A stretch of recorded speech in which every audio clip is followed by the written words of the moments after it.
Narragansetts. But you will not. That is not our address. So just let's clear that up right now. You will not find Chuckles the Clown there on a regular basis. Okay? And you will not find Chuckles the Clown sitting at the fetish night with a dead body on the side of him. No. No. The dead body will be home in his refrigerator, as it usually is. Okay? Now, normally our guests, when we start talking about this, George, they'd be running out of here screaming. Not this man. I'm just waiting to see where this goes. So, not this man. Definitely not this man. No, because this man, let's mention right away. He is, Mr. Dyer is the grandson of C.M. Eddy Jr., friend and associate of H.P. Lovecraft, who penned one of the first stories of necrophilia to make it into the popular press, the popular magazines. Yes. My grandfather's story, The Loved Dead. The Loved Dead. Was in Good Weird story, Tales too. 1924, actually. Right, and which includes the graphic description of an undertaker's assistant in the arms of a rotted corpse. So, no, this man here is not going to run from the room. Did you ever I knew notice? that going in. And I think I may have told you this. And listeners, if you're from Rhode Island, you'll know what I'm talking about. If you're not, take a tourism here.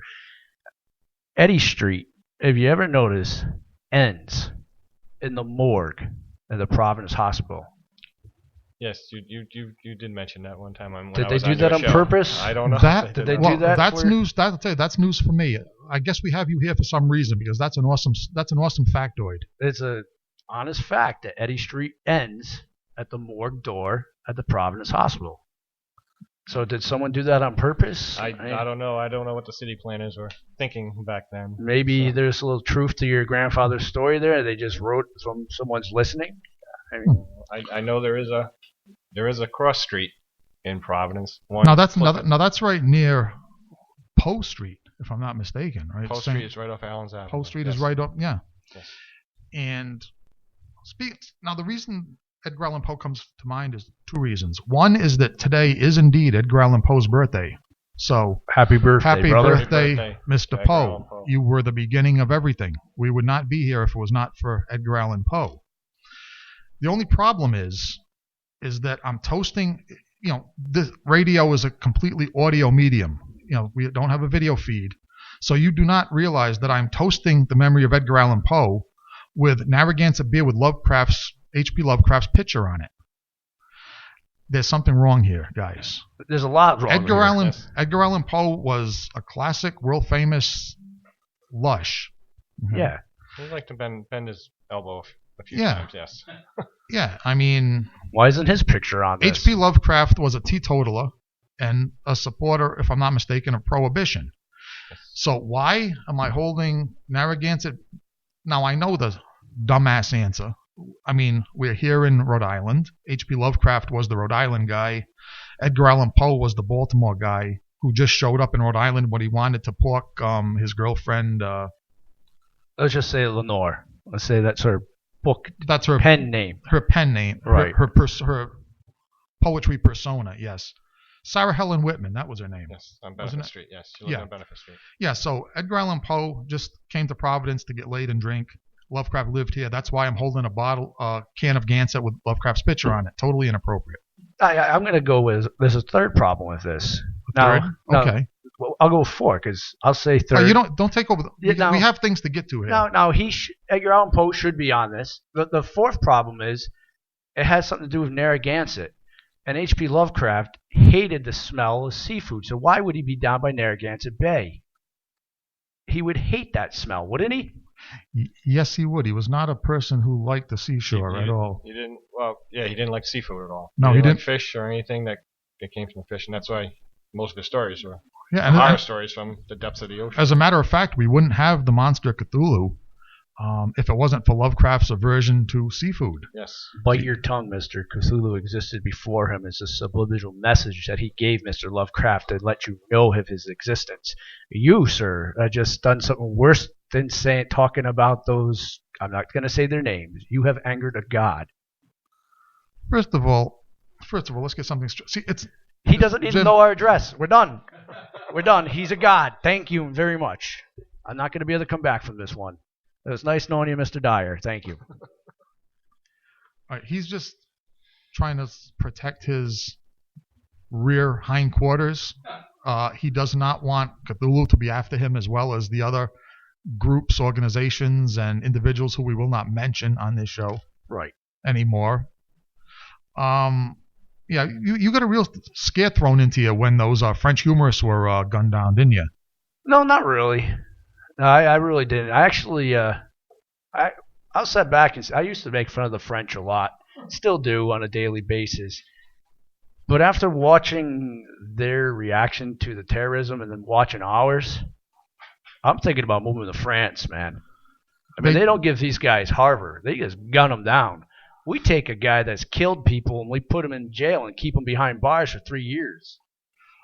I will say, and by the way, Jim, this gives you some indication of the tangents that this show will run amok into. Just so you know, feel free to just jump right in, because I will. Because if you don't, we may not get to the subject matter that we promised to get into. Okay. Just so you know. Okay.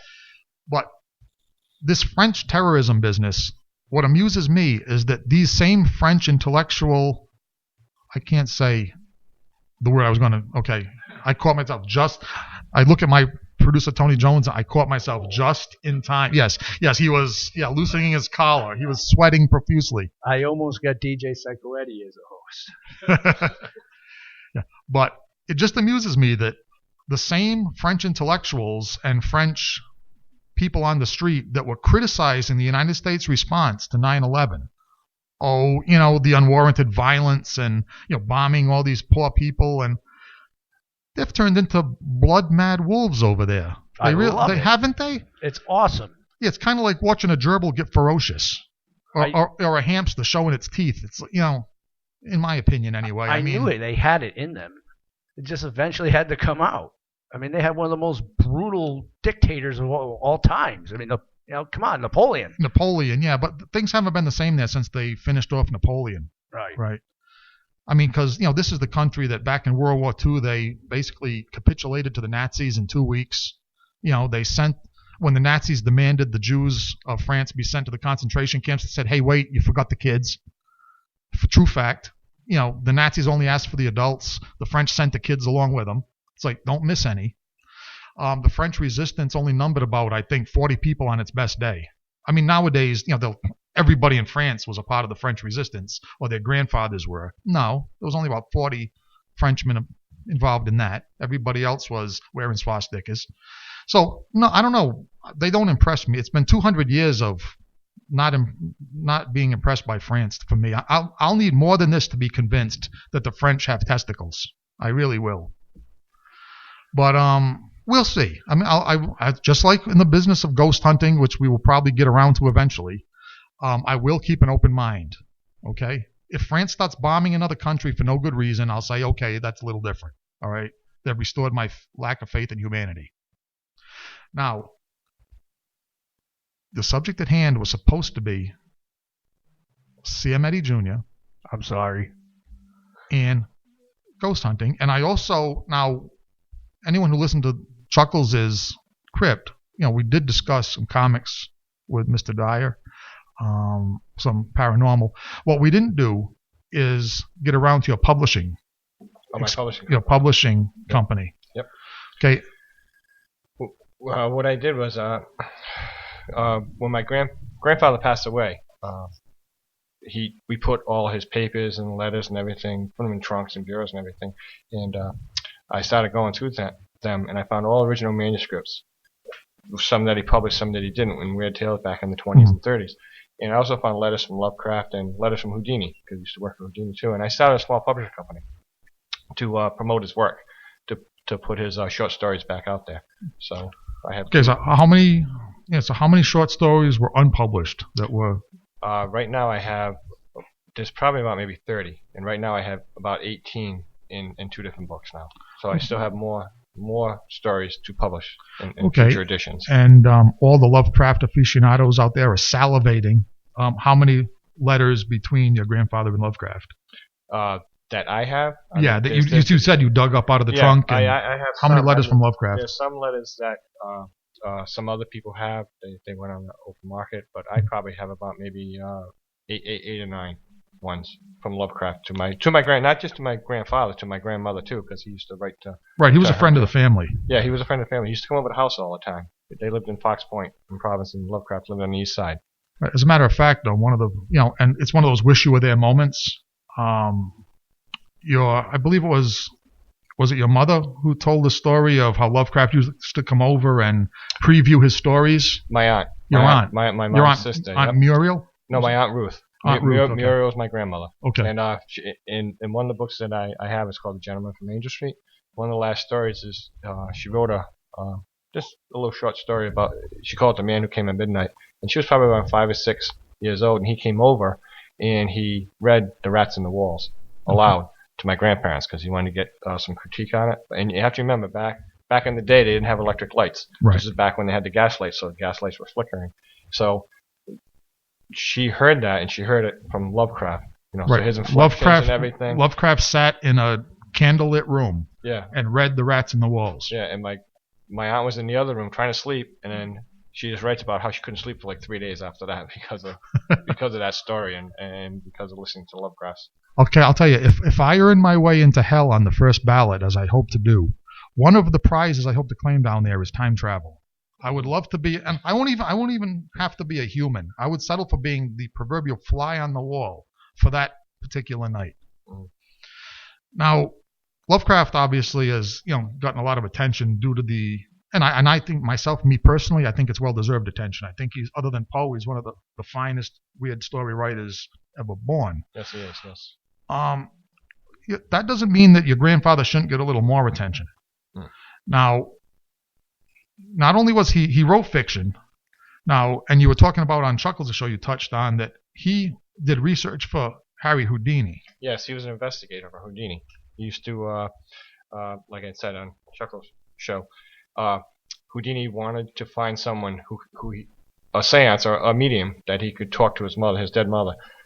But so many people were charlatans, and they just took people's money and faked it all. My grandfathers used to go to the seances and figure out how they did all the different tricks to expose them. And right. He would report back to Houdini, and Houdini would come in with the newspapers and make it seem like a grand thing that he figured out on the spot. Right. Now, the funny thing, though, is that Houdini wasn't above a few, let's say, hoaxes himself. No, actually, in the beginning of Houdini's career, he used to do that. He used to fake people out, more or less, but then he felt guilty about it. But he also tricked people with his magic tricks and everything. So, right. That's yeah. But with his illusions and everything, yes. Right, and there's also the connection with between the three. Your grandfather, Mr. Eddie, and Houdini and Lovecraft. I mean, it was Lovecraft who the editor of Weird Tales commissioned to write a story. Imprisoned with the Pharaohs. With the Pharaohs, yes. Featuring Houdini as the main character. Yes. Which was it was supposed to be based on a real incident, but Houdini and the editor of Weird Tales finally came clean and said, okay, they told Lovecraft, write whatever you want because, we're just making this up as we go. Right. And Lovecraft took them at their word, luckily, and yes. he came up with a very impressive weird story about the adventures of Houdini. Question, did Lovecraft have anything to do, before we go to the music, because we're overdue for that, did Lovecraft have anything to do with the Love Dead, that famous story of Siametti? Because I've heard that he did, and I've heard that he didn't. But he had, what they used to do, my grandfather and Lovecraft, they would write the stories and they would read them to each other and then critique them. Right. So they would change sentences and say, hey, you know what, why don't you put this in, put that in. So basically all Lovecraft did was maybe change a sentence here or there. And I have the original manuscripts with Lovecraft's writing corrections. On it. Yeah, the corrections on it. And, he edited, an editor just gives suggestions. And my grandfather did the same to Lovecraft stories too. Yeah, so the reason I asked that is because most of, let's hold off on that. Let's get back to the music, and we'll get back to this subject. It's too interesting to let die right there. All right, let's get back to the music though. Let's go with Bedroom Rehab Corp. How about Basilosaurus here on the Haunted Cabaret on Rhode Island Free Radio.